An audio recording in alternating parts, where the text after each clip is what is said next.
जनशलाकया चक्षुरुन्मीलितं येन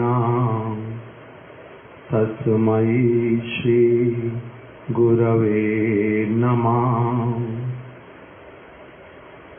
वाञ्छाकल्पतरुभ्यश्च कृपा सिन्धुभ्य एव च पतितानां पावनेभ्यो वैष्णवेभ्यो नमो नमः। जय श्री रूप श्री सनातन भट्ट रघुनाथ श्री जीव गोपाल भट्ट दास रघुनाथ हे छाई गोसाई करी चरणा वंदन। जहाँ हित विघ्न नाश अभीष्ट पुराण।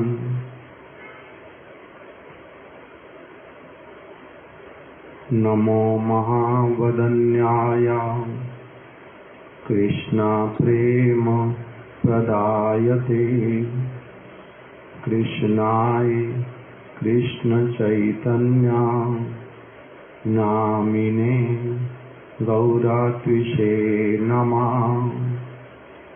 हे कृष्ण करुणा सिंधो दीनबंधो जगत्पते गोपेश गोपिकाकांत राधाकांत नमस्तुते। तप्त कांचन गौरांगी राधे वृंदावनेश्वरी विश्वभानु सुते देवी प्रणमामि हरिप्रिये। भक्त्या विना अपराधलक्षै क्षिप्ताश्च कामादि तरंगमध्यै कृपामयि त्वां शरणं प्रपन्ना। वृंदे नमस्ते चरणारविंदम। श्रीकृष्ण चैतन्य प्रभु नित्यानंद श्री अद्वैत गदाधर शिवासादि गौर भक्त वृंद। हरे कृष्णा कृष्णा कृष्णा हरे हरे हरे राम राम राम हरे हरे।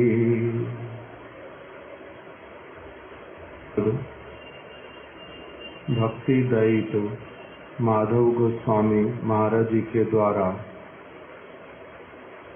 लिखित पत्रों का संग्रह अफेक्शन एंड रिप्रोच के नाम से अंग्रेजी भाषा में प्रकाशित हुआ।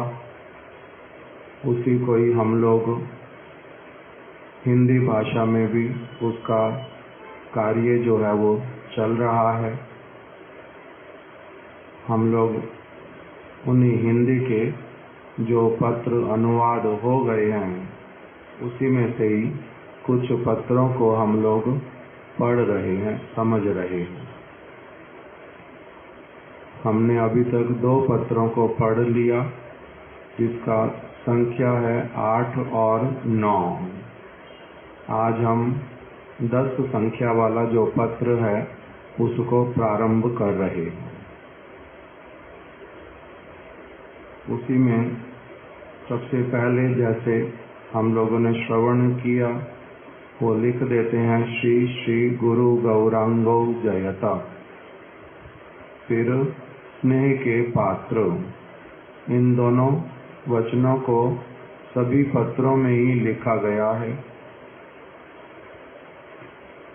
कहीं पर अगर उन्होंने अपने किसी गुरु भ्राता को उस प्रकार से लिखा है तो उनको कहा है आदर के पात्र, और जो आश्रित जन है उनके लिए स्नेह के पात्र।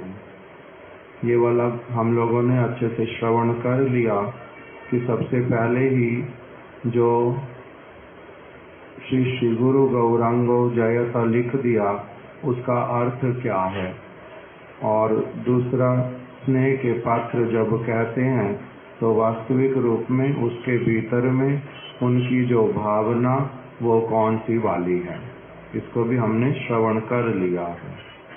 उसमें अब पत्र में लिख रहे हैं, मुझे ज्ञात हुआ कि तुम्हारी पुनः मठ में वास करने की इच्छा है। अब इस पत्र का प्रथम पंक्ति पढ़ने से ही पता चलता है कि कोई ऐसा भक्त था जो पहले मठ में वास करता था, फिर किसी कारणवश वो मठ को छोड़ करके अपने घर पर चले गए, और अभी फिर से उन्होंने पत्र के माध्यम से लिखा है कि मैं मठ में आकर के रहना चाहता हूँ। तो इसीलिए उसको अब क्या लिख रहे हैं, सबसे पहले कि मुझे ज्ञात हुआ, अर्थात मुझे पता चला तुम्हारे पत्र के माध्यम से कि तुम्हारी पुनः मठ में वास करने की इच्छा है, तुम मठ में पुनः आना चाहते हो। तुम में बहुत सी योग्यताएं हैं, किंतु क्रोध के कारण तुम लोगों का अनादर करते हो तथा उन्हें उद्वेग पहुंचाते हो। दो बातें एक साथ में लिखी हैं। पहला क्या लिखा है, तुम में बहुत सी योग्यताएं हैं, अर्थात सेवा कार्य करने के लिए तुम्हारे में बड़ी सारी योग्यताएं भी हैं, गुण हैं बड़े सारे, किंतु साथ ही साथ में जो है तुम्हारे में क्रोध भी है, और उस क्रोध के कारण तुम क्या कर लेते हो, तुम लोगों का अनादर करते हो और उन्हें उद्वेग पहुंचाते हो। अब ये दोनों चीजें होती हैं हमारे में या नहीं होती? हम लोगों में ही यही दोनों चीजें होती हैं कि हमारे में हो सकता है कि कुछ योग्यता हो सेवा कार्य करने की, किंतु साथ ही साथ में स्वभाव ऐसा हो सकता जिसके कारण क्या होता है, हमारे को हम ऐसे वाला क्रोध करते हैं जिसके कारण दूसरे व्यक्ति को उद्वेग भी होता है और हम अपने उस क्रोध को कंट्रोल नहीं कर पाते और दूसरों का अनादर भी कर देते हैं। तो इसी बात को कह रहे हैं कि तुम्हारे में तुम मठ में पुनः आकर के वास करना चाहते हो, ये मेरे को ज्ञात हुआ है, और तुम्हें अब हाँ कहूँ या ना उससे पहले किंतु कुछ और बातें तुम्हें बतलाना चाहता हूँ।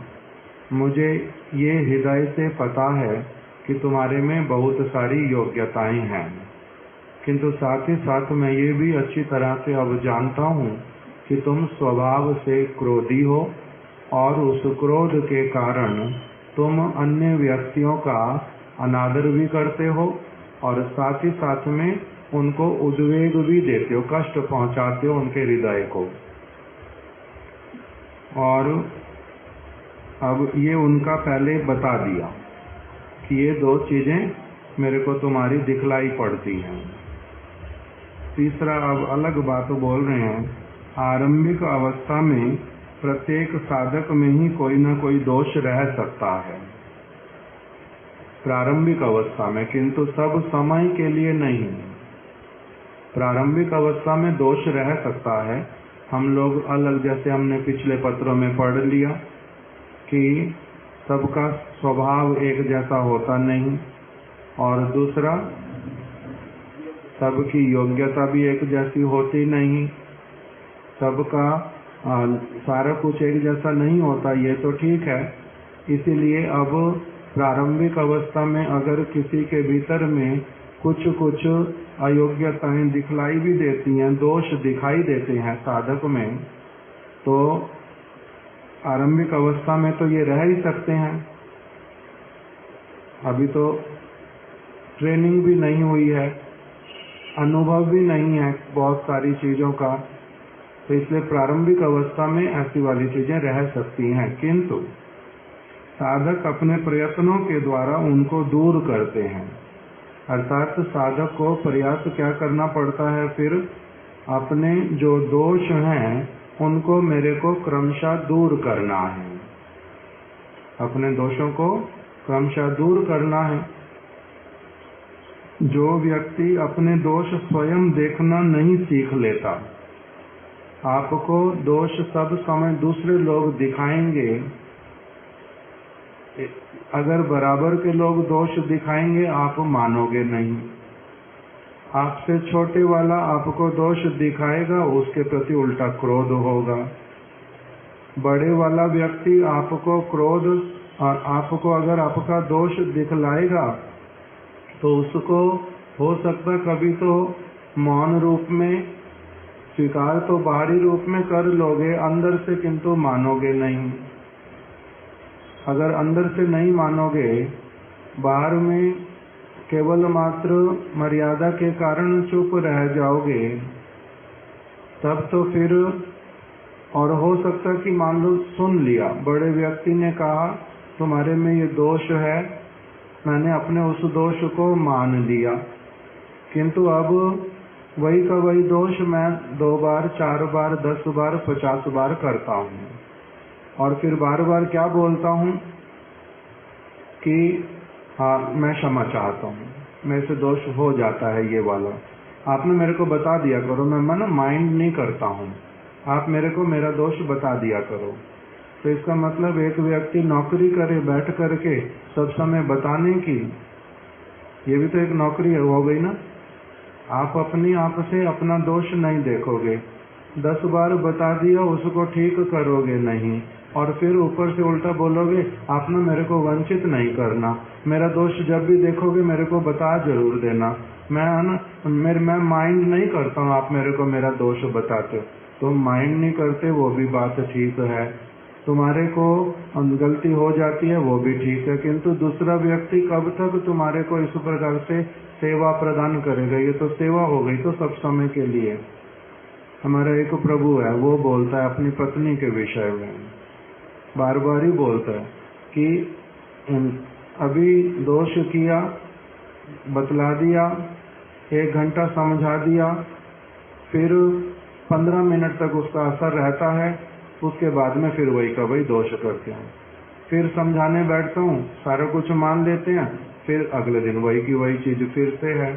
और जितनी बार भी बोलता हूँ बार बार बोलते, मैं ना माइंड नहीं करती हूँ, कोई प्रॉब्लम नहीं है, आप बता दिया करो। उल्टा आप जब नहीं बताते चुप हो जाते ना, मेरे को तब उल्टा आपके ऊपर गुस्सा आता है बहुत। तो कहते हैं कि मेरे को 10 साल हो गए बताते बताते, कितना दीवार में सिर मारूं? बोलते दीवार में सिर मारने से दीवार हटेगी नहीं। मैं सोच रहा हूं कि दीवार क्या करेगी, कभी अपने आप हट जाएगी, सिर मारने से मेरे को रास्ता मिल जाएगा। अगर मेरे को 10 साल का अनुभव हो गया, उसके बाद भी मैं सोचूं कि जो ये कहते जा रहे हैं मैं करता जाऊं, तो इसका मतलब मेरे से बड़ा महामूर्ख कौन होगा? किसको दोष देना पड़ता? अपने आप को देना पड़ता उल्टा। और दूसरा व्यक्ति क्या कही जा रहा है, ना मैं माइंड करता ही नहीं, मैं जब भूल करता हूँ मेरे को साथ साथ बता दिया करो। कितने समय तक किंतु बताते रहो। तो इसी बात को यहाँ पर बोल रहे हैं कि अपना दोष जो है वो स्वयं देखना सीखना पड़ता है कि मेरे में क्या दोष है और मेरे को उसको कैसे ठीक करना है। इस चीज को अपने आप सीखना पड़ता। सब समय अगर आशा करेंगे कि दूसरा व्यक्ति मेरे को केवल देखता रहे, मेरी जो भूल हो वो सुधारता रहे, तो इसका अर्थ क्या हुआ? मैंने उसको अपनी नौकरी में रखा हुआ, नौकरी में रखा हुआ, उसकी सैलरी भी दूंगा नहीं। फिर हमारे प्रेस वाले हैं मुकेश जी, राकेश जी, उन्होंने अपने साथ में एक काम वाले को, अपने एक असिस्टेंट को रखा हुआ, उसको 50,000 रुपये देते हैं महीने का। ये 20 साल पहले 50,000 रुपये महीना देते थे उसको। उस व्यक्ति का काम क्या है? वो ये ऑफिस में बैठे रहेंगे दोनों भाई, वो भी ऑफिस में अपना बैठा रहेगा सामने, जहाँ पर उनके कस्टमर आके बैठते हैं। ये लोग जब कस्टमर से बात करते रहेंगे, वो बीच में इनको केवल करेक्ट करेगा, जिस जगह नहीं ऐसी वाली कमिटमेंट आप नहीं करो अभी, वो इनको करेक्ट करता रहेगा। उसको पैसे मिलेंगे 50,000 रुपये, उसकी जॉब है। तो इस प्रकार से गुरु को लगाना, वैष्णव को लगाना कि हम लोग अपना चेयरपर्सन बन करके बैठेंगे, आप असिस्टेंट की तरह सामने बैठ जाओ, हमारी जो भी भूल हो, जो कुछ भी हो, हमारे को करेक्ट कर दिया करना सब समय। ऐसे वाला करना चाहिए नहीं। अपने दोष क्या करने पड़ेंगे? अपने आप से देखना सीखना पड़ता है। इस बात को बोल रहे हैं कि जो व्यक्ति अपने दोष स्वयं देखना नहीं सीख लेता, उसका संशोधन एवं सम्यक रूप से उन्नति कदापि नहीं होती। ऐसे व्यक्ति की उन्नति नहीं होती जो चाहता है कि मेरे को सब समय दूसरे लोग ही केवल बताते रहें और मेरे ऊपर निगरानी रखें। अगर अपने दोष स्वयं नहीं देख सकता, देखना सीखता नहीं अपनी कमियों को, तो उसका फिर संशोधन नहीं हो सकता कभी भी पूरी तरह से। पूरी तरह से संशोधन किसका होता है? जो अपनी भूल को स्वयं पकड़ना सीखता है। दूसरे व्यक्ति उसको 1 बार 2 बार 4 बार दिखला देंगे तुम्हारी कमी क्या है, किंतु अगर वो उसको नहीं पकड़ेगा तो उसके द्वारा क्या होता है? जो सिखलाने वाला व्यक्ति वो पागल नहीं होता, 3 बार 4 बार बोल के बाद में अपना मुंह बंद कर लेता है और देखने पर भी देखता नहीं, अनदेखा कर देता है, आंखों के सामने पड़ने पर भी बोलता नहीं। क्यों? जितनी बार बोलेंगे उतनी बार उलझना पड़ेगा उल्टा।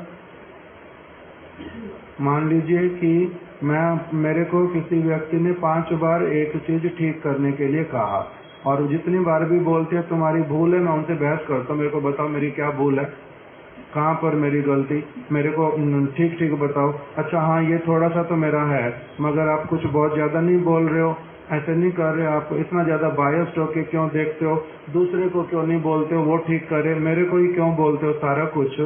अगर तुम्हारा दोष देखने पर तुम्हारे को बोलना और तुमने हर बार 1 घंटा ले लेना और 5 बार वही की वही मिस्टेक करनी, अपने आप को ठीक भी करना नहीं, और तब ये वाला व्यक्ति क्या फिर से कि भैया अभी फिर वही चीज हुई, मैं बोलूंगा तो क्या होएगा, अभी मेरा 1 घंटा कम से कम फिर से अपना दिमाग भी खराब करो, बहस भी करो, इसको प्रयास करो समझाने का कि हाँ ये दोष करता है। कितने घंटे देंगे? फिर क्या होता, गुरु भी अपना चुप हो जाते, वैष्णव भी चुप हो जाते। और लोग अगर फिर इसको बोले कि ये ना हमारे को सिखाते नहीं है, तो गुरु कहते ठीक है मैं ही नहीं सिखाता भाई, मेरा ही दोष है, मेरे पास ही समय नहीं होता, मैं क्षमा चाहता हूँ। गुरु को ये बोलना पड़ता उल्टा। तो इस प्रकार की यहाँ पर सारी स्थिति का वर्णन कर रहे हैं कि जो व्यक्ति अपने दोष स्वयं देखना सीख नहीं लेता, यहाँ पर शासन भी है बहुत बड़ा, अगर कोई समझे तो, केवल मीठी मीठी बातें नहीं है ये वाली, इसमें बहुत हृदय का एक व्यथा वो व्यक्त कर रहे हैं कि तुम अपना दोष देखना स्वयं नहीं सीख सकते हो, सब समय मेरे को ही यही काम करना पड़ेगा, तुमने मेरे को केवल इस काम के योग्य ही समझा है, मेरे को क्या और कोई काम है नहीं। जो व्यक्ति अपने दोष स्वयं देखना नहीं सीख लेता, उसका संशोधन नहीं हो सकता, वो कभी भी फॉल्टलेस नहीं हो सकता, वो सम्यक रूप से उन्नति कदापि नहीं कर सकता, उसकी उन्नति भी फिर नहीं होती। भक्ति राज्य में, साधारण जगत में भी जब कोई व्यक्ति व्यवसाय करता है अथवा पढ़ाई लिखाई करता है, व्यवसाय में मेरी कहाँ भूल हुई, उसके कारण मेरा क्या लॉस हुआ है, इसको मेरे को कैसे अब अगली बार से लेसन लेकर के भूल रिपीट नहीं करनी है, ये सारा कुछ अगर अपने आप से नहीं देखता तो क्या होता रहता, उसका बिजनेस कभी भी आगे जा नहीं पाता, ठप हो जाता है। वो उन्नति नहीं कर पाता। कंपनी में भी कहीं पर कोई काम करे, विद्यालय में अगर विद्या अर्जन भी करे, अध्यापक कितना बोलेंगे, कंपनी वाले लोग कितनी बार सिखलाएंगे और कितनी बार वार्न करेंगे, उसमें उसके बाद क्या होता है फिर सभी स्थानों पर ही अध्यापक भी और अपने काम में चले जाते, बच्चे को फेल कर देते, एक बार दो बार अपने आप फेल होता, आगे एडमिशन नहीं देते, तुम जो मर्जी करना करो, उसके हाल पे इसको छोड़ दिया जाता है। उसी प्रकार से व्यवसाय का भी होता है। तो इसी प्रकार से यहाँ पर भी वही बात बोल रहे हैं कि जो व्यक्ति अपने दोष स्वयं नहीं देखता, ये चीज नहीं सीख लेता, उसका संशोधन एवं सम्यक रूप से उन्नति कदापि नहीं होती। यदि तुम स्वयं को निर्दोष समझते हो तो तुम्हारी बहुत बड़ी भूल होगी। क्या समझते हैं? अगर बद्ध जीव अगर सोचे कि मैं कैसे वाला व्यक्ति हूँ, निर्दोष। बद्ध जीव कभी निर्दोष हो सकता? उसमें दोष रहेंगे ही रहेंगे। हम कौन हैं? दोषों के भरे हुए भंडार हैं। कलयुग कैसा है? कलौ दोषो निधे राजन। हमारे अनेकों प्रकार के कली में दोष हैं। तो इसलिए कह रहे हैं, अगर तुम ये समझोगे, तुम स्वयं को, यदि तुम स्वयं को निर्दोष समझते हो तो तुम्हारी बहुत बड़ी भूल होएगी। तुम कोई महाभागवत, कोई तुम बहुत बड़े महापुरुष संत नहीं हो गए हो जो तुम कहो कि मैं कैसा हूँ? निर्दोष। तुम निर्दोष, तुम यदि स्वयं को निर्दोष समझते हो तो तुम्हारी बहुत बड़ी भूल होगी। यदि तुम दूसरों के दोषों के प्रति दृष्टि नहीं देकर स्वयं को संशोधित करने की चेष्टा करो, विशेषतः यदि तुम अपने क्रोध और हिंसात्मक प्रवृत्ति का त्याग करने की दृढ़ प्रतिज्ञा करते हो, तभी तुम पुनः मठ में आ सकते हो, अन्यथा नहीं। क्या बोल दिया? कि यदि तो तुम दृढ़ प्रतिज्ञा करो कि हाँ मैं अपने में संशोधन करूंगा और मैं अपनी हिंसात्मक प्रवृत्ति को त्याग करूंगा, अपने क्रोध को त्याग करूंगा, तब तो तुम मठ में आ सकते हो, रह सकते हो पुनः, नहीं तो अन्यथा नहीं। अन्यथा तुम्हें मैं मठ में आने के लिए अलाउ नहीं करूंगा। इस प्रकार का बोल दिया। अब इसका अर्थ क्या है कि किसी किसी को ये बोलना भी पड़ता है कि आप मठ में नहीं रह सकते। वो कह रहे हैं कि मैं मठ में आना चाहता हूँ, और इन्होंने क्या कह दिया कि यदि आप दृढ़ प्रतिज्ञा नहीं करोगे कि आप अपने क्रोध को और अपने हिंसात्मक स्वभाव को यदि आप नहीं त्यागोगे तो मेरा ये कहना है आप मठ में नहीं आ सकते, नहीं रह सकते, हम आपको रहने के लिए आज्ञा नहीं देंगे। बिल्कुल स्पष्ट रूप से बोल दिया।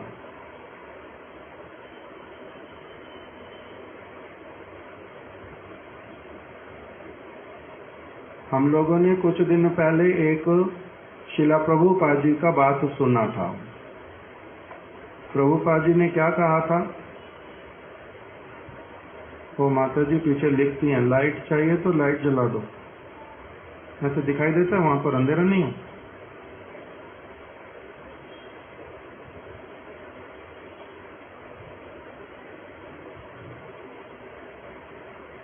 हमने प्रभुपाद जी का एक विचार श्रवण किया था।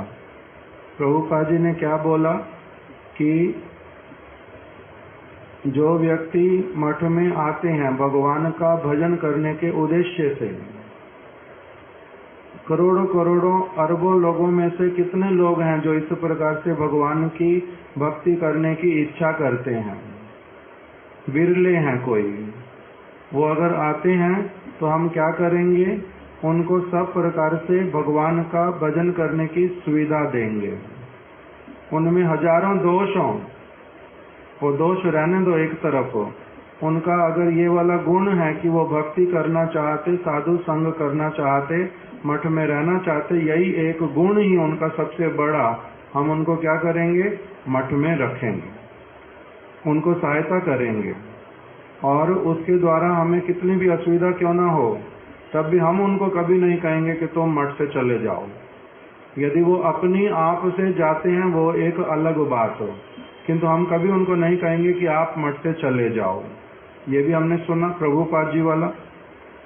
अब यहाँ पर दूसरा बोल रहे हैं कि हम आप तो कह रहे हो कि आप पुनः मठ में आना चाहते हो, किंतु अगर आप प्रतिज्ञा करो तो इस सुधार की तो ठीक है, अन्यथा हम आपको अलाउ नहीं करेंगे, हम आपकी सहायता नहीं कर पाएंगे।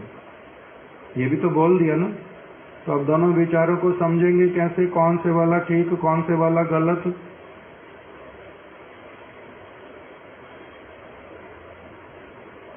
कौन से वाला ठीक है, कौन से वाला गलत है।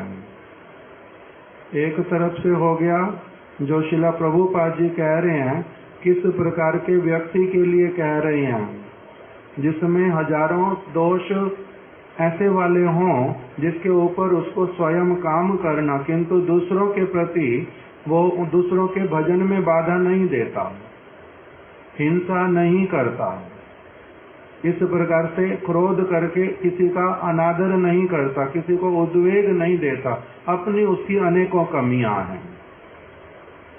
अपनी अनेकों कमियां रहने पर जो कि भजन में स्ट्रगल करता है, साधन में स्ट्रगल करता है, वो एक अलग प्रकार की।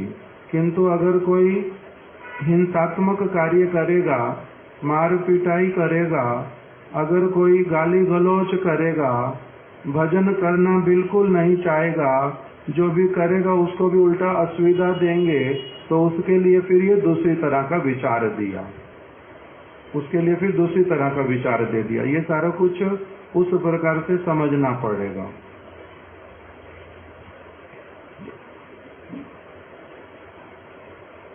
तो इसलिए अब एक बार फिर से इसको प्रारंभ से देखो, क्या लिखा है। छोटा सा पत्र है ऐसे तो। मुझे ज्ञात हुआ कि तुम्हारी पुनः मठ में वास करने की इच्छा है। इससे पता चला पहले मठ में रहते थे, क्रोध के कारण, हिंसा करने के कारण अपने आप से चले गए, अथवा किसी ने कह दिया कि आप जाओ।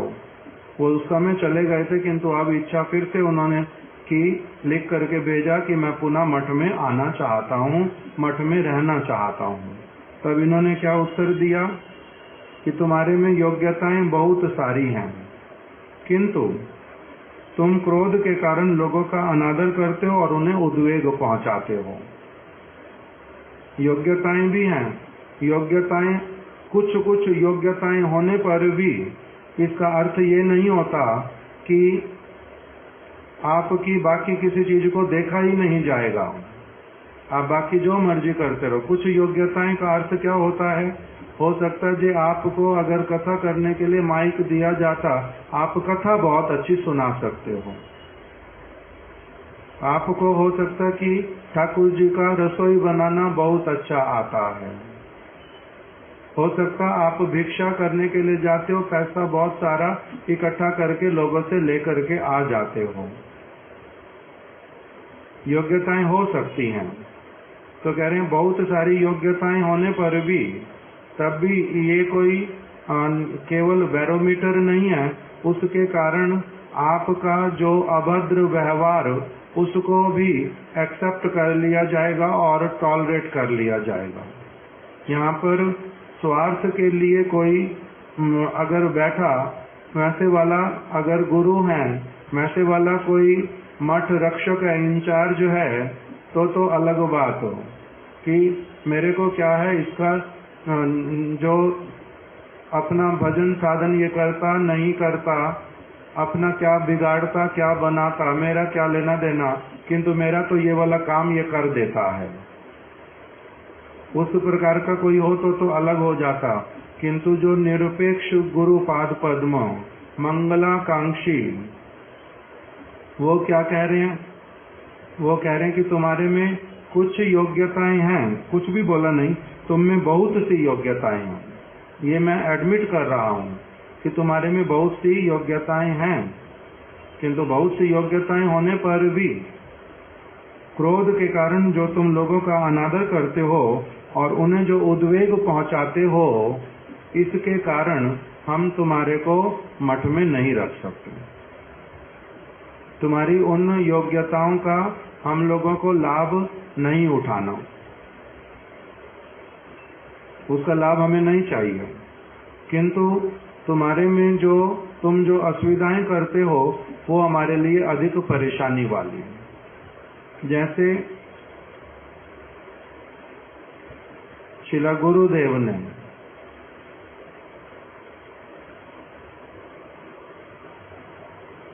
और भी किसी ने अपने आश्रित लोगों को बोला कि अगर तुम कहोगे कि तुम बहुत सारा पैसा इकट्ठा करके ले आते हो तो मेरे को तो उस चीज की आवश्यकता ही नहीं, यदि होती तो मैं अपने घर में ही काम करता।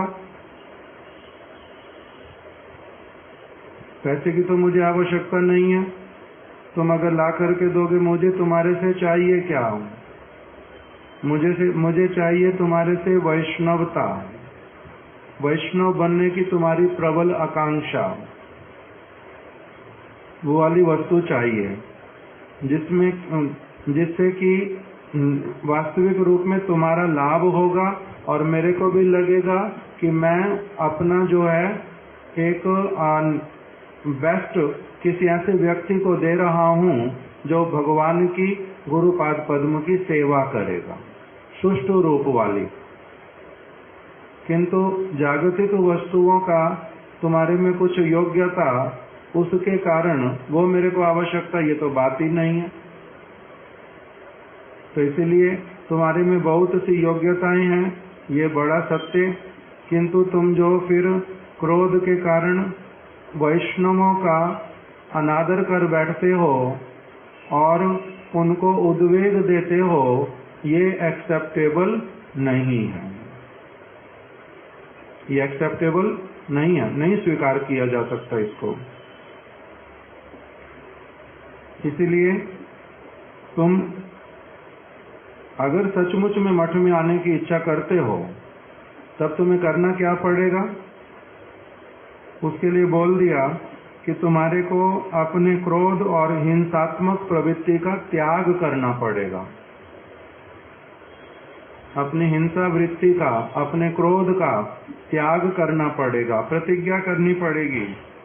त्याग करने की दृढ़ प्रतिज्ञा, केवल प्रतिज्ञा भी नहीं, दृढ़ प्रतिज्ञा करनी पड़ेगी कि तुम किसी के प्रति हिंसा नहीं करोगे और किसी के प्रति क्रोध नहीं करोगे। दृढ़ प्रतिज्ञा करोगे तब तो तुम मठ में आ सकते हो, अन्यथा नहीं तो नहीं आ सकते हो। फिर अगर वो कहें कि प्रारंभिक अवस्था में तो ये कुछ न कुछ दोष रह ही सकते हैं, धीरे धीरे मेरे दोष ठीक हो जाएंगे, तब उसके लिए भी बोल दिया कि हाँ, मैं इस बात को तो मानता हूँ कि आरंभिक अवस्था में प्रत्येक साधक में कोई ना कोई दोष रह सकता है। जैसे कि पहले पत्रों में भी बता दिया, सुकृति के प्रभाव से साधु संग भजन करने की इच्छा होती है और दुष्कृति भी साथ में लेके ही आता है व्यक्ति, और उस दुष्कृति के प्रभाव से कभी कभी अनुचित कार्य भी करता है। क्रोध इत्यादि, हिंसा करना, चोरी कर लेना, झूठ बोल देना, आलस्य करना, कुछ भी और, तो ये वाली चीजें कर सकता है दुष्कृति के कारण, ये तो स्वीकृत है। किंतु इसमें अब अगला उसका विषय बता दिया, किंतु आरंभिक अवस्था में प्रत्येक साधक में कोई ना कोई दोष रह सकता है, किंतु वो चिरकाल तक रहेगा और सब समय यही आशा करोगे गुरुपाद पद्म से कि मेरे में, मैं तो अभी तो ये दोष नहीं जा रहा, तो मैं करूं तो करूं क्या? तो कह रहे हैं ऐसा काम करने से चलेगा नहीं, फिर करूंगा क्या? तो अपने आप से रहो, जहां जो करना है करो, मेरे सिर मत खाओ। आरंभिक अवस्था में प्रत्येक साधक में कोई ना कोई दोष रह सकता है, किंतु साधक अपने प्रयत्नों के द्वारा उनको दूर करते हैं। जो साधक होते हैं वो अपने प्रयत्नों के द्वारा अपने ही दोषों को दूर करते हैं। कोई दोष कथा में आपको आपका बता दिया जाएगा, कोई बात आपको डायरेक्टली बोल दी जाएगी, कोई बात आप सुन लोगे, किसी दूसरे के उदाहरण से अपने आप को करेक्ट कर लोगे, कोई बात आप ग्रंथ के माध्यम से पकड़ोगे अपनी और उसको संशोधन करोगे, ये अपने आप से करना पड़ेगा। दूसरे लोग सहायता कर सकते, किंतु स्पून फीडिंग सब समय नहीं होती। और गुरुपाद पद्म स्पून फीडिंग इत्यादि कराना भी शुरू किसको करते हैं? जो शरणागत हो जाता है, जो स्वीकार कर पाता है, ना कि जो कोई भी आए और वही कहे कि मेरे को स्पून फीडिंग करना शुरू कर दो, तो किस लिए स्पून फीडिंग करेंगे?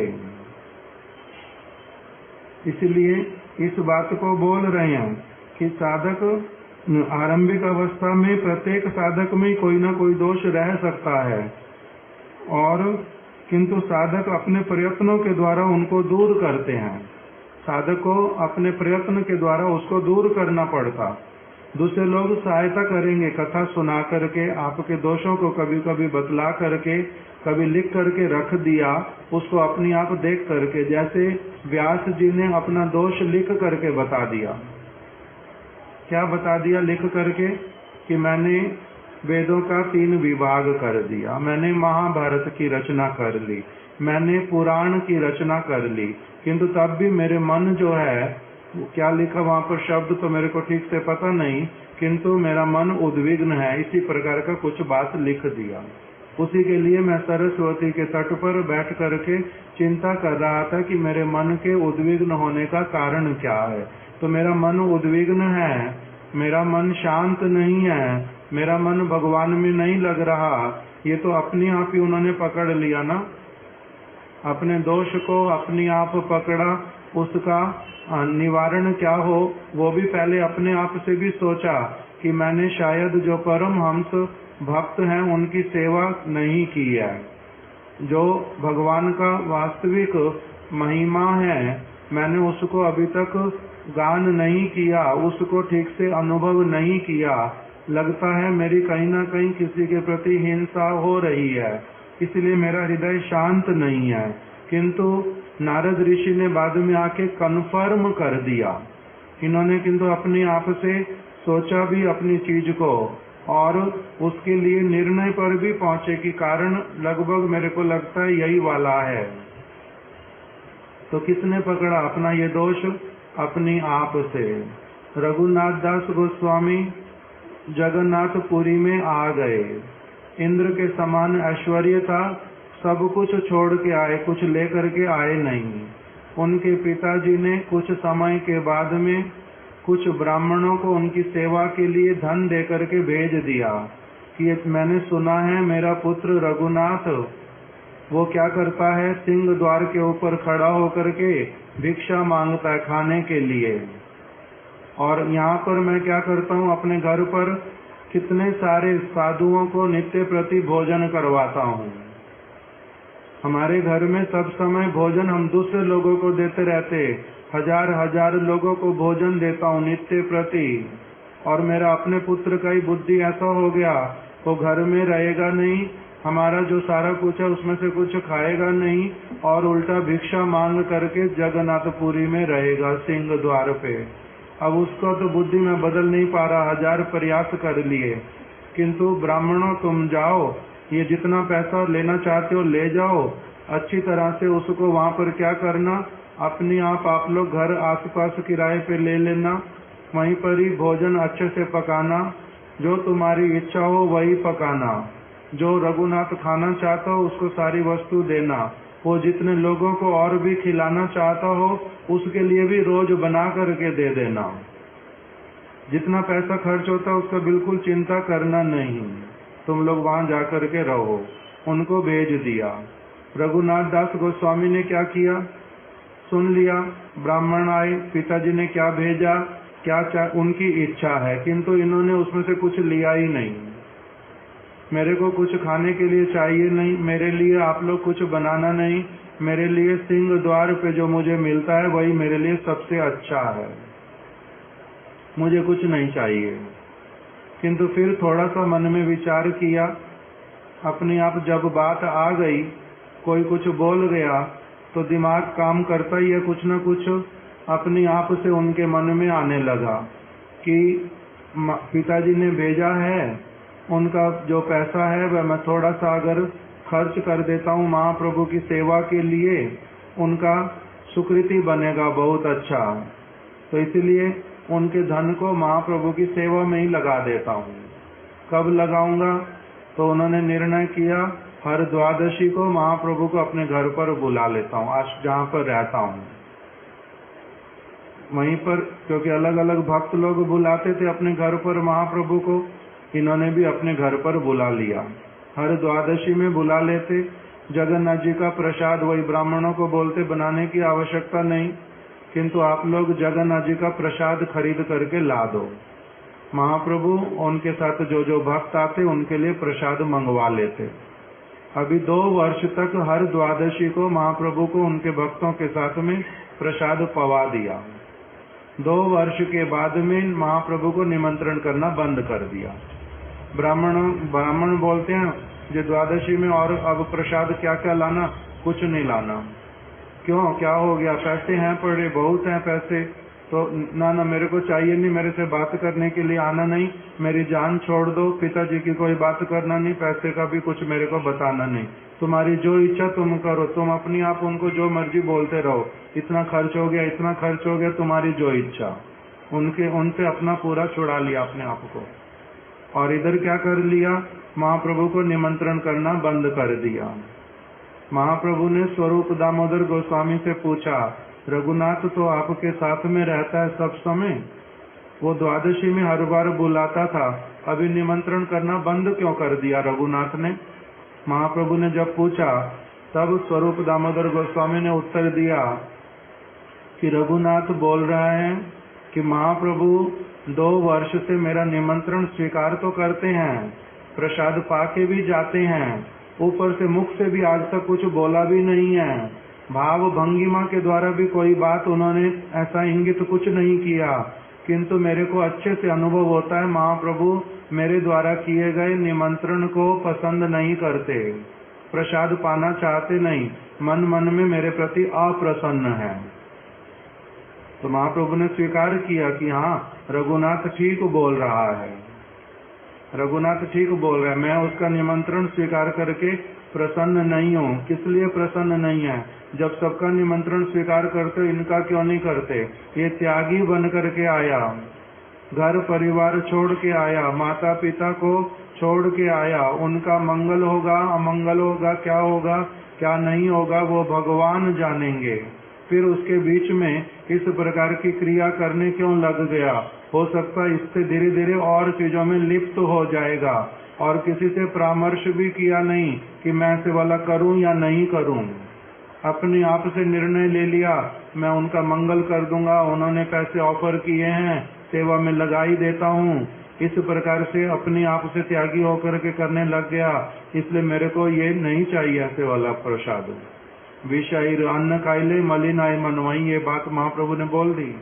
विषैर अन्न खाइले मलिन हाय मन, मलिन मन हाइते नहीं कृष्णेर स्मरण। जो विषयी व्यक्ति उसका अन्न खाने से मन मलिन होता है, उन्होंने सेवा के लिए भेजा नहीं है, उन्होंने तो किसी और भावना से भेजा। और बीच में ये त्यागी व्यक्ति, इनका इस प्रकार का इंटरफेयर करने का क्या आवश्यकता? रघुनाथ का बुद्धि बड़ा अच्छा हुआ। कितने समय बाद बोला उन्होंने? 2 साल बाद। पहले ही क्यों नहीं बोल दिया? रघुनाथ शरणागत होके आए थे, इनके ऊपर ही डिपेंडेंट थे, महाप्रभु जानी जान थे, इतने बड़े थे, सर्वज्ञ थे, तब भी क्यों नहीं अपने आप से शासन कर दिया? क्योंकि उस स्थिति में वो स्वीकार करेंगे नहीं। अभी उस प्रकार का योग्यता आने के लिए 2 वर्ष चाहिए थे। इसे जब 2 वर्ष व्यतीत हो गए, अपने आप से जब कुछ समझ आया, अब उस समय इनको बोलना है। गुरुदेव हम लोगों को बोलते थे, मैं तुम लोगों को बहुत सारी बातें अभी बोलता नहीं हूँ, कथा में सुना देता हूँ, बहुत कुछ बोलूंगा कब? डायरेक्ट रूप में, जब देखूंगा लोहा गरम, अब मारने से जैसा चाहूंगा वैसा आकार ले लेगा, उसकी प्रतीक्षा करता हूँ, उसकी मैं प्रतीक्षा करता हूँ। तो इसलिए महाप्रभु ने क्या किया? महाप्रभु ने उसी वस्तु की प्रतीक्षा की, अपनी आप से अनुभव हुआ, जब स्वयं इस प्रकार से बोला तब महाप्रभु ने उसके ऊपर ऐड किया कि हाँ बिल्कुल ठीक। विषयी व्यक्ति का अन्न बिल्कुल नहीं खाना चाहिए। उससे क्या होता है, विषय अन्न खाइले मलिन है मन, मन मलिन हो जाता है। मन मलिन होने का मतलब अपनी आप से कुछ ना कुछ मन के भीतर में कुविचार आएंगे, खराब बातें आएंगी। हमारे गुरु महाराज जी का एक पत्र मैंने पढ़ा, उस पत्र में लिखा हुआ, वो शिला माधव गोस्वामी महाराज जी को लिख रहे हैं कि महाराज आज वो कहीं, माधव गोस्वामी महाराज किसी और जगह पर है प्रचार में, गुरु महाराज जी कहीं और हैं। तो गुरु महाराज जी कह रहे हैं कि आज रात्रि के समय में मैंने एक स्वप्न देखा। उस स्वप्न में मैंने देखा कि कुछ पशु परस्पर में लड़ाई कर रहे हैं।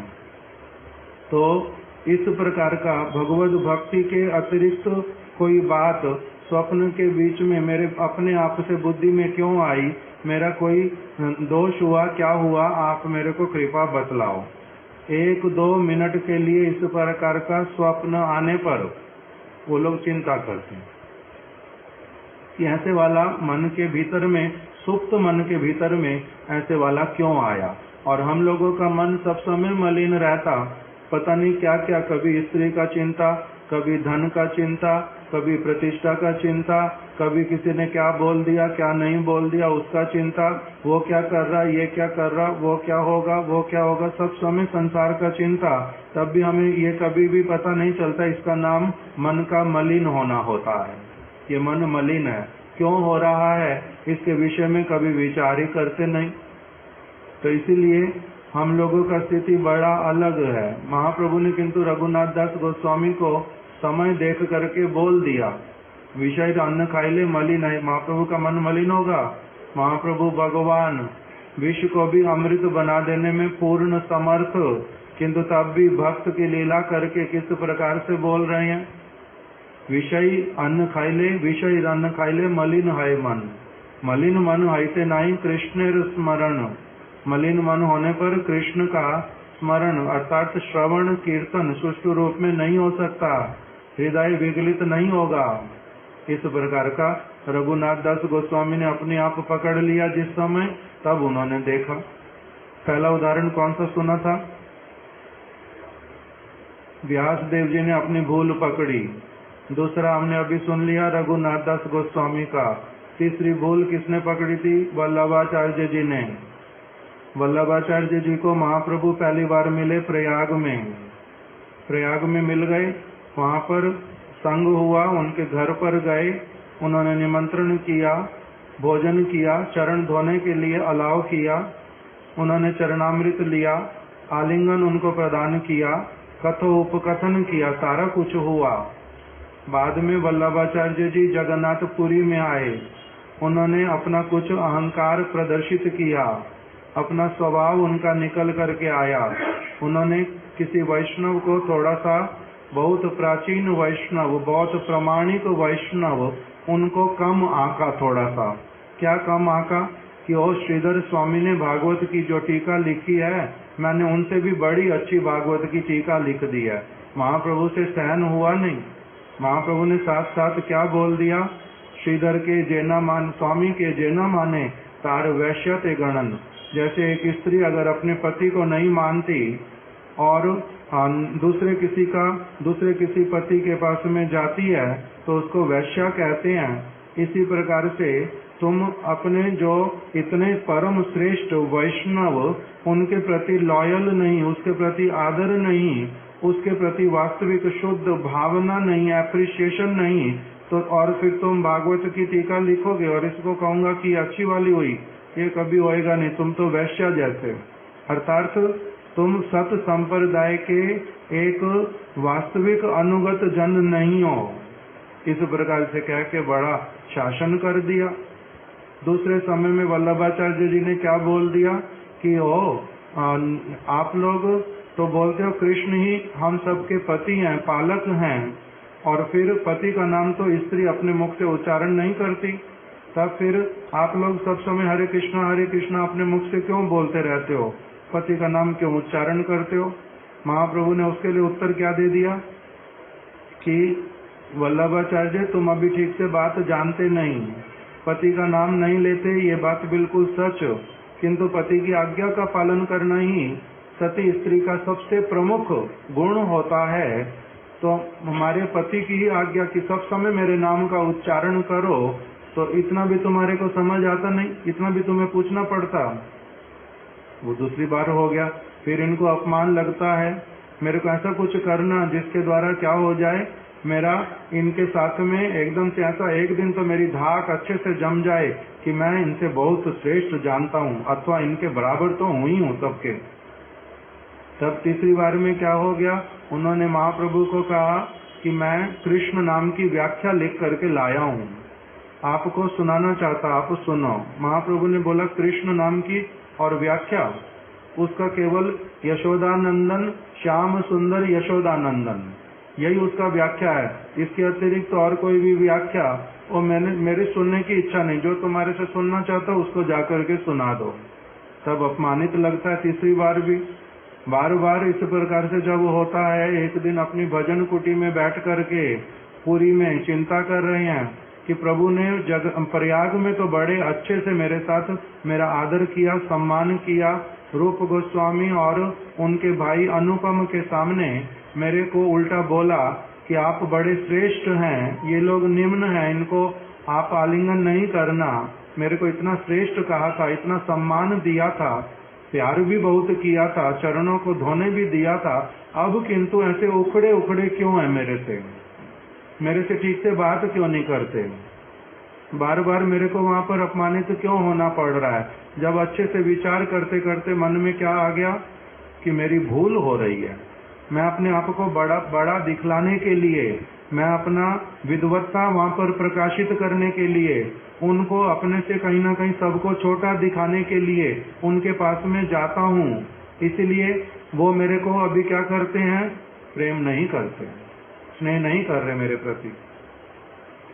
ये तो मेरा अवस्था जो है कैसे वाला हुआ, मेरा भूल है, ये तो बहुत बड़े हैं और मेरा भूल हो रहा है। जैसे इंद्र की भूल हुई थी कृष्ण के विषय में, कृष्ण को साधारण बालक उन्होंने समझ लिया था और ब्रज में उन्होंने क्या कर दिया था, 7 दिन 7 रात मूसलाधार वर्षा की। बाद में जो है उनके लिए असुविधा खड़ी हुई, अपनी भूल जैसे उन्होंने पकड़ी, मेरा भी उसी प्रकार का भूल हो रहा है। मैं अपना अहंकार प्रकाशित कर रहा था, मैं अपनी विद्वत्ता प्रकाशित कर रहा था, अपना दोष अपने आप से पकड़ा। और प्रभु क्या कर रहे हैं, प्रभु मेरे को जैसे इंद्र के ऊपर कृष्ण ने कैसे शासन किया, इंद्र के ऊपर कृष्ण ने कैसे शासन किया,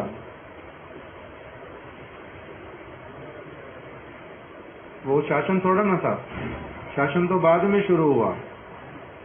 शासन कैसे किया था, क्योंकि इंद्र अपनी पूजा स्वीकार कर रहे थे सारे ब्रजवासियों से, तो ये उनके ऊपर शासन किया कि नहीं, तुम जिस वस्तु के योग्य नहीं हो वो वस्तु क्यों स्वीकार करते हो, तुम स्वीकार कर ही जा रहे हो, तुम बोलते नहीं बड़े होकर के कुछ भी।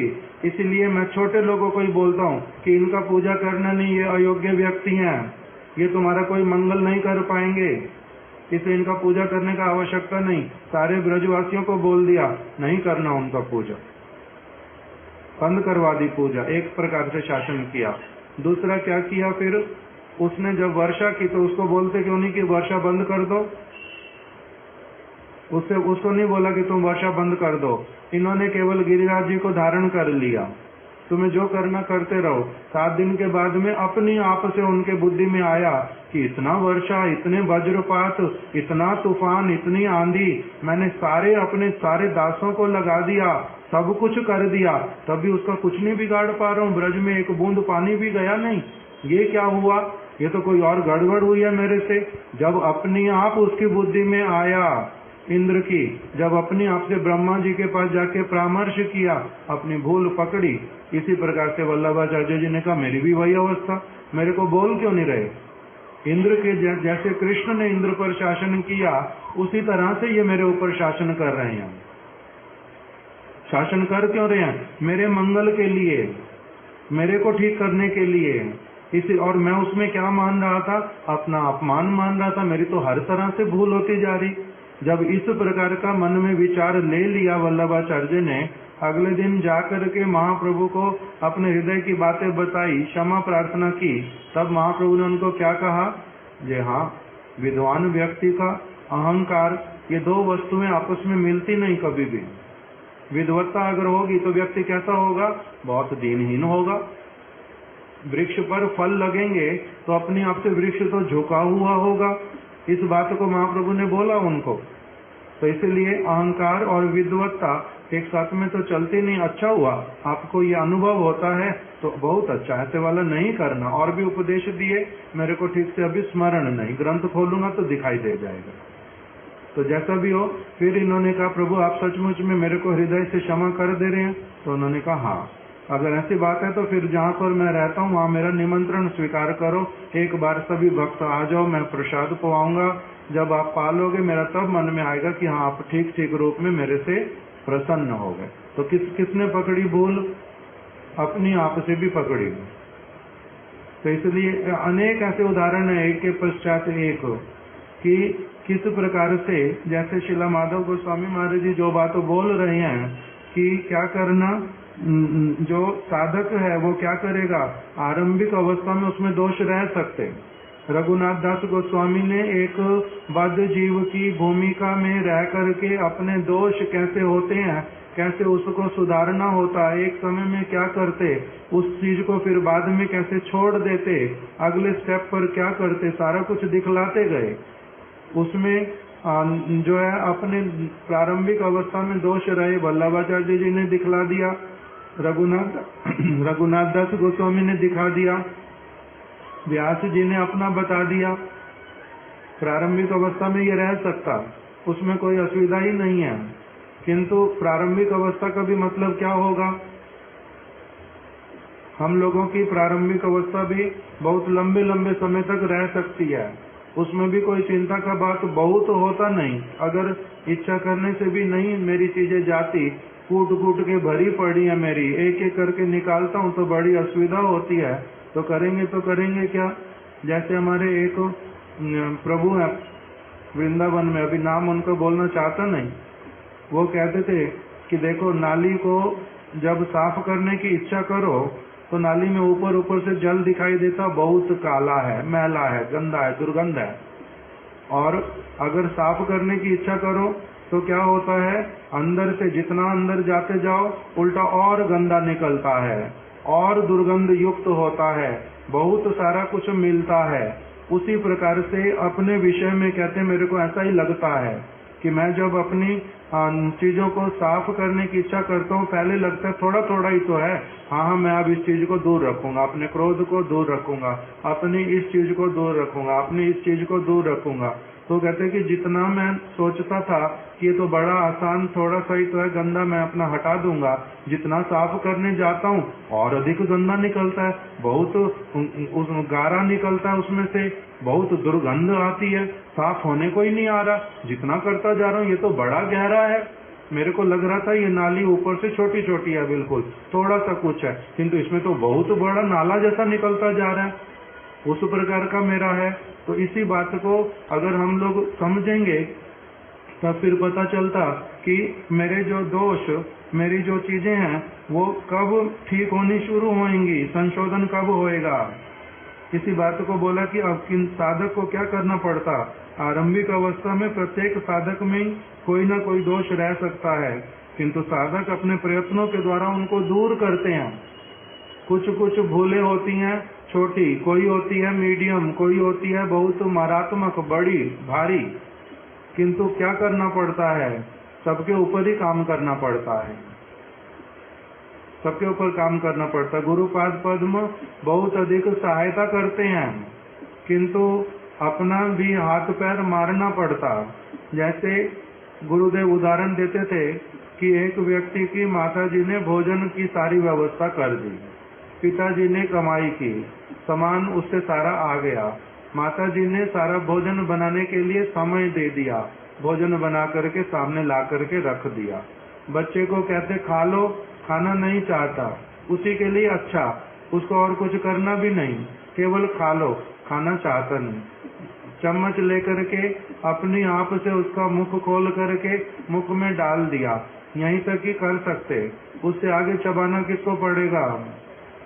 बच्चे को अगर कहेगा मेरे को ये चबाने वाला परिश्रम भी नहीं करना, तब माता और पिता क्या कर लेंगे, कैसे खिला लेंगे? तो ये वाला काम अपने आप भी करना पड़ता है। अर्थात जैसे एक माता बच्चे को जब जन्म देती है, लेबर पेन होता है, वहाँ पर डॉक्टर नर्स इत्यादि सहायता करेंगे, किंतु माता को भी क्या कहते हैं? माता को कहते हैं कि आपको फोर्स लगाना, आप इस तरह से करो, ऐसे करो। तो जो दोनों वस्तुएं सहायक जब होती हैं तब जाकर के वो काम पूरा होता है। इसी को श्रील माधव गोस्वामी महाराज जी कहते हैं तलवार और मयान दोनों एक दूसरे के लिए बने हैं, इसीलिए उनका क्या हो पाता है? कार्य बनता है, उनके कार्य की सिद्धि होती है। इसी प्रकार से शिष्य को गुरु के साथ में, शिष्य को भगवान, भक्त को भगवान के साथ में ऐसे वाला अपना संबंध रखना पड़ता, जैसे एक दूसरे के लिए बने हैं, तलवार और मयान जैसे पूर्ण रूप में। खापे खाप वो बोलते थे, जैसे एक है केस और एक है उसके बीच में रखने वाली वस्तु, तो उसके बीच में रखने के लिए वस्तु का आकार वैसा हो, केस भी उसी प्रकार का हो, तब ये दोनों चीजें ठीक हो पाती हैं। जैसे पूरी तरह से वो इसमें फिट आ गया, बहुत अच्छा है, तो उस प्रकार से बनना पड़ता। अगर नहीं बने तब काम कैसे चले? तो इसलिए बोल दिया कि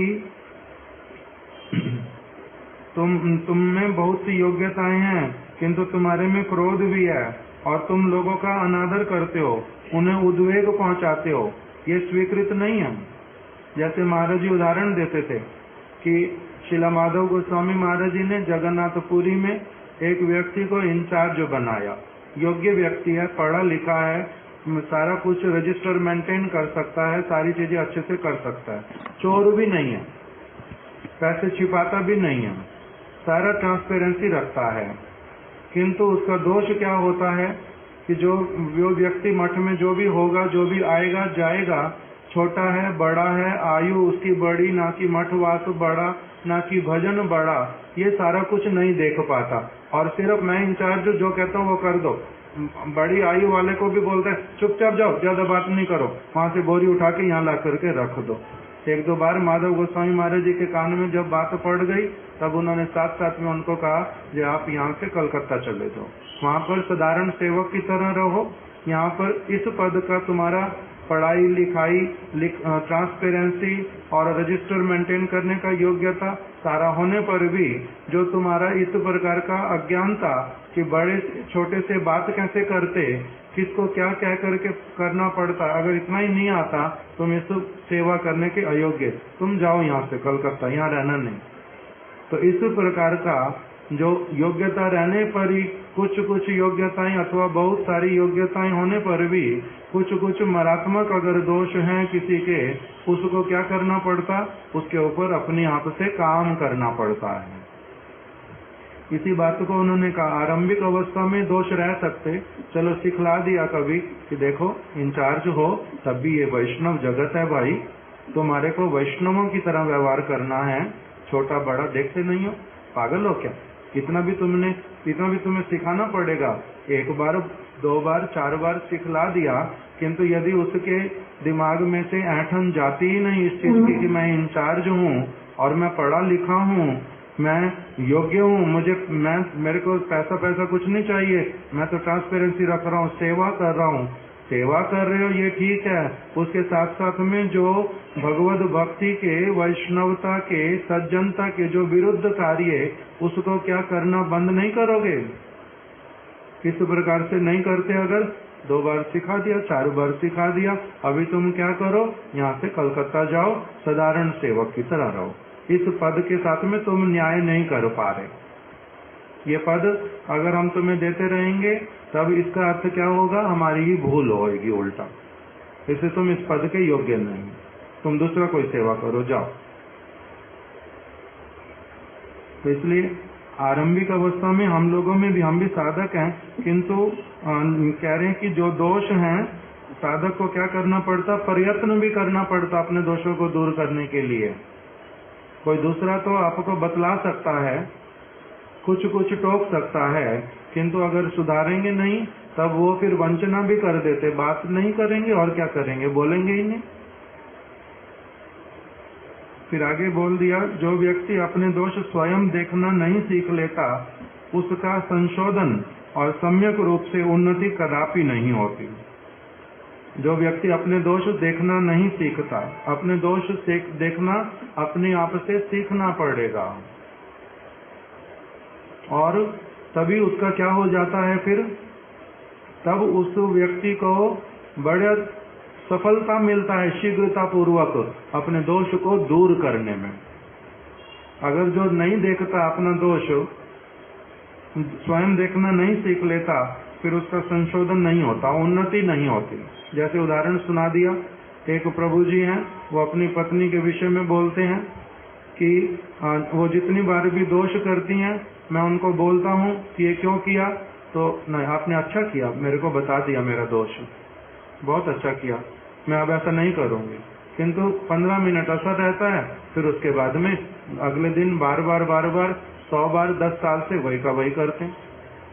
जितनी बार बोलता हूँ, नहीं आप मेरे वेल विशर हो रही है, आप मेरी सहायता किया करो, आप बहुत अच्छे हो, मैं बार बार करती हूँ, फिर भी आप मेरे को बता देते हो। तो कहते हैं कि ये तो एप्रिसिएशन तो बहुत अच्छा, किंतु उसके लिए मेरी जो जान जाती है सब समय के लिए, वो उसके लिए उसको कोई लेना देना नहीं है। तो मैं अपनी जान कब तक इस प्रकार से खपाता रहूंगा। इसका एप्रिसिएशन अच्छा, ज्यादा नहीं करती, थोड़ी देर में अच्छा फिर मेरे को ये समझा दो, अच्छा मेरे को ये भी समझा दो, अच्छा मेरे को वो बता दो, तो तुम मेरे बहुत अच्छे मित्र हो सचमुच में। कितनी बार किंतु करूंगा, कहते मैं थक जाता हूं बहुत। तो इस प्रकार से कोई दूसरा सिखला सकता, दिखा सकता, बता सकता, किंतु सीखना फिर भी अपने आप किसको पड़ेगा, स्वयं को। तो इसलिए कह रहे हैं, जो व्यक्ति अपने दोष स्वयं देखना नहीं सीख लेता उसका संशोधन एवं सम्यक रूप से उन्नति कदापि नहीं होती। थोड़ी थोड़ी तो कुछ ना कुछ चीजें सबको ही लाभ होती रहती, लुढ़कते पड़कते कुछ ना कुछ करते करते कुछ ना कुछ तो होता ही रहेगा, किंतु उसका जो काउंटेबिलिटी वो होगा बहुत कम लाभ, हानि बहुत बड़ी। और ऐसे वाला व्यक्ति मिलेगा कहाँ, ऐसे वाला गुरु भी कहाँ मिलेगा, जो इतना अधिक लेकर के सब समय स्पून फीडिंग करते रहेंगे, पर्सनली गोदी में लेके बैठे रहेंगे और सारे काम धाम को ठप कर देंगे, और किसी शिष्य को देखेंगे नहीं, किसी गुरु भाई को देखेंगे नहीं, अपने इष्ट को भजन नहीं करेंगे, और तुम्हारे कोई केवल अपना सारा कुछ बना करके बैठेंगे, तो जगत के मोह की तरह हो जाएगा केवल। इस प्रकार का तो बहुत असंभव जैसी चीज लगती है।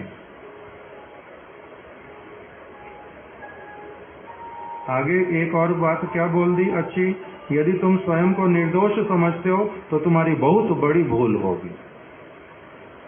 क्योंकि ये व्यक्ति बार बार हो सकता है ऐसा बोलता होगा कि मैं निर्दोष हूं, दूसरे का दोष है। हमारे गुरुदेव के पास में भी किसी एक व्यक्ति ने ऐसा कहा था, उन्होंने कुछ भूल की थी। 2 उदाहरण हैं। एक व्यक्ति प्रचार करने के लिए जाता, लोगों से अपनी पर्सनल किसी चीज को मेंटेन करने के लिए पैसे मांगता। लोग इमोशनल होकर के थोड़ा थोड़ा दे भी देते, कुछ ज्यादा भी दे देते। गुरुदेव को भी बात पता चल गई।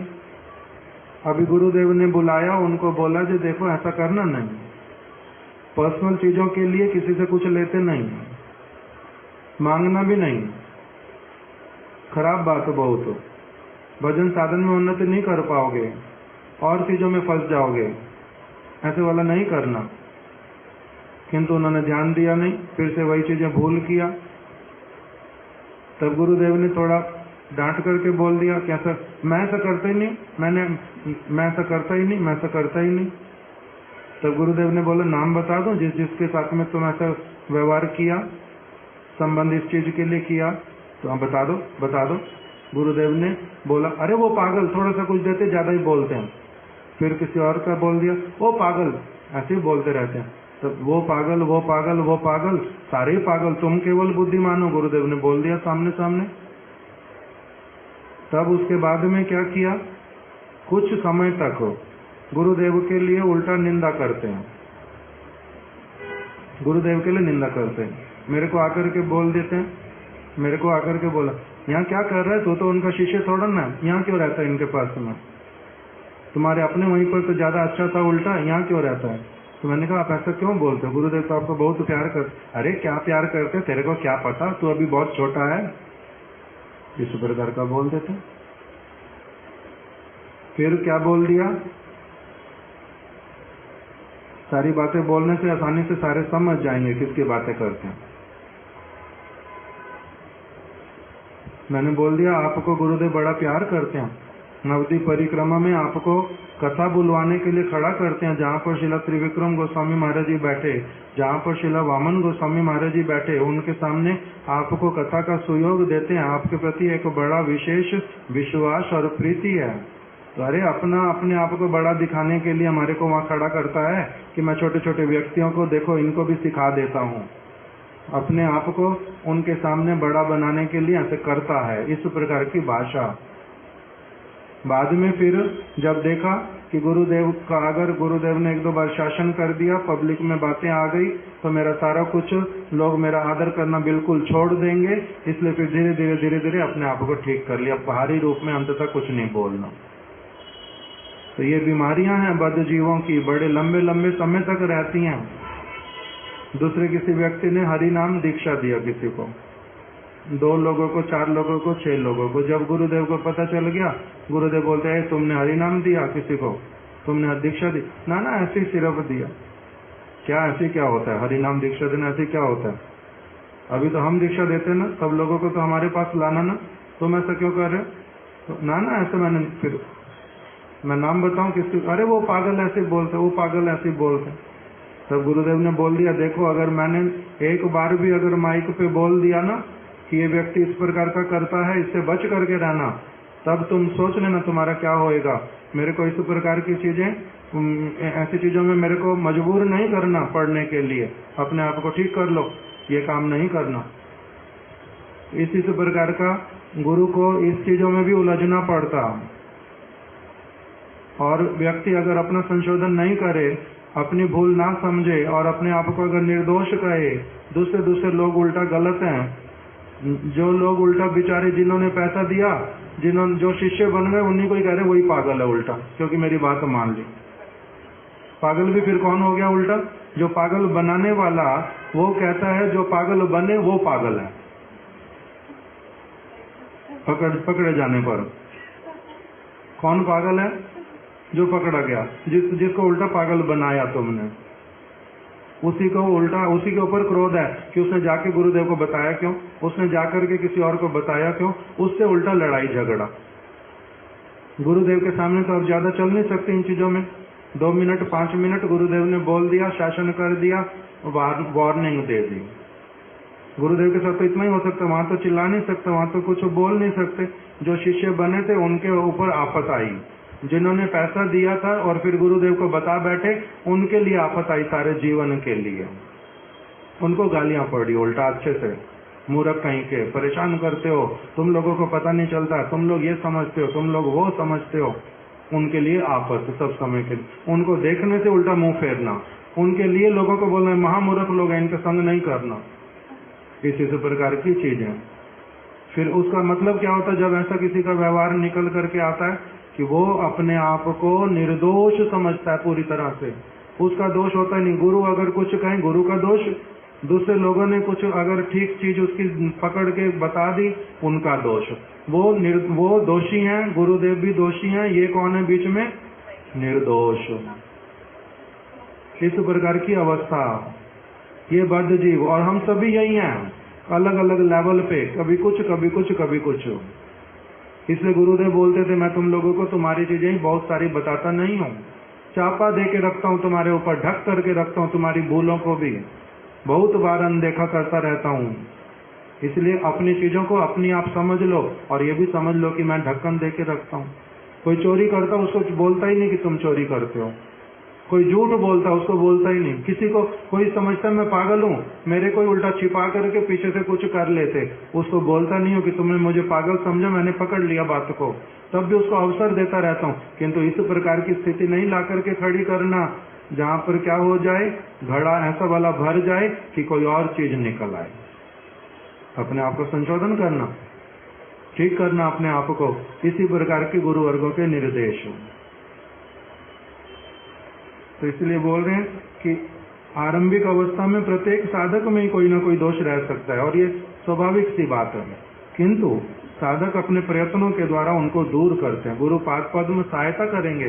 कितना छिपा करके रख रहे हैं, बोल नहीं रहे भूल को, और साथ साथ बता भी रहे हैं, फिर बता नहीं रहे, डायरेक्टली नहीं बोल रहे कि तुम ये करते हो, ये करते हो, ये करते हो। इनडायरेक्टली क्या बोल रहे हैं, भले ही तुम छिपाओ, गुरु से कुछ छिप नहीं सकता, गुरु सर्वज्ञ होता है, इस विचार को समझना। गुरु का कार्य, जो वास्तविक गुरु होते हैं वो कार्य तभी करते हैं जब वो इस प्रकार के गुणों से युक्त होते हैं। किसी के सामने आने से फुल स्क्रीनिंग कर लेते हैं कि उसके अंदर क्या है क्या नहीं है, किंतु तब भी नहीं बोलते कुछ भी। इसका अर्थ क्या कह रहे हैं, एक तरफ से ये बोल रहे हैं कि मैं कुछ बोल नहीं रहा हूं, दूसरी तरफ से क्या बोल रहे हैं, तुम्हारा सारा कुछ मेरे को दिखाई दे रहा है, अपने आप को ठीक कर लो, बिना बोले, बिना लज्जित हुए, बिना हमारे को अवसर दिए कुछ बोलने का। इस प्रकार का बोल भी रहे हैं, नहीं भी बोल रहे, प्रेम के कारण ऐसा कर रहे हैं, दूसरी तरफ से शासन करते हुए सुधारने के लिए बोल भी रहे हैं। इस प्रकार की कॉन्शियसनेस के साथ में गुरु वर्गों के अगर वचनों को लें तब हम अपना संशोधन कर पाएंगे। हम लोग निर्दोष नहीं है, कह रहे निर्दोष अगर अपने आप को समझोगे तुम्हारी बहुत बड़ी भूल होएगी। और फिर क्या बोल दिया, दूसरों के प्रति तुम दूसरों के दोषों के प्रति दृष्टि नहीं देकर, दूसरों के दोष अगर है ना वो हम देखेंगे, तुम उनकी तरफ दृष्टि मत दो, दूसरों के दोष क्या क्या है वो हमारे ऊपर छोड़ दो, हमारा काम है वो, तुम्हारा काम थोड़ा ना है। तुम अपने दोषों को देखो और उसी को ठीक करने का प्रयास करो। विशेषता, यदि तुम हिंसात्मक प्रवृत्ति नहीं त्यागोगे, क्रोध को अगर अपने त्यागोगे नहीं, दृढ़ प्रतिज्ञा नहीं करोगे, तब तुम मठ में नहीं आ सकते। मैं तुम्हें मठ में नहीं रखना चाहता। तुम प्रतिज्ञा करो, तुम क्रोध त्याग दोगे, तुम हिंसात्मक प्रवृत्ति वाला कोई कार्य नहीं करोगे, तब तुम मठ में आ सकते हो, अन्यथा नहीं। अंत में बड़ा प्रेम पूर्वक कंक्लूड करते हुए ये भी कह दिया कि ठीक है, तुम्हें अगर मेरी बातें कड़वी लगेंगी तो मठ में नहीं आओगे, कोई बात नहीं, फिर भी तो मठ में उत्सव इत्यादि हो, गृहस्थ व्यक्तियों की भांति अपना आ सकते हो, जब कथा सुनो, कीर्तन सुनो, प्रसाद पाओ, थोड़ी बहुत जो सेवा करनी अपना करके चले जाओ, ऐसा तुम कर सकते हो। किंतु अगर भीतर में आना, तब तुम्हें क्रोध और हिंसात्मक प्रवृत्ति को प्रतिज्ञा पूर्वक त्यागना पड़ेगा। अगर वो नहीं त्याग सकते हो तब फिर तुम थोड़े समय के लिए आओ, जिससे कि वैसी स्थिति आए ही ना, उसके लिए हम तुम्हारे को अलाउ करते हैं, परमिशन देते हैं। इतना तक कह के छोड़ दिया। उसके बाद में कोई दूसरा प्रसंग है उनके पिताजी और उनकी माताजी को लेकर के, वो वाला हम लोग अब कल आगे श्रवण करेंगे।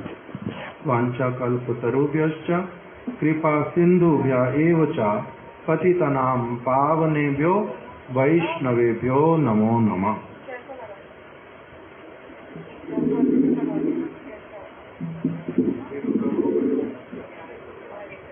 पहले भी लाओ और मिठाई के डिब्बे भी।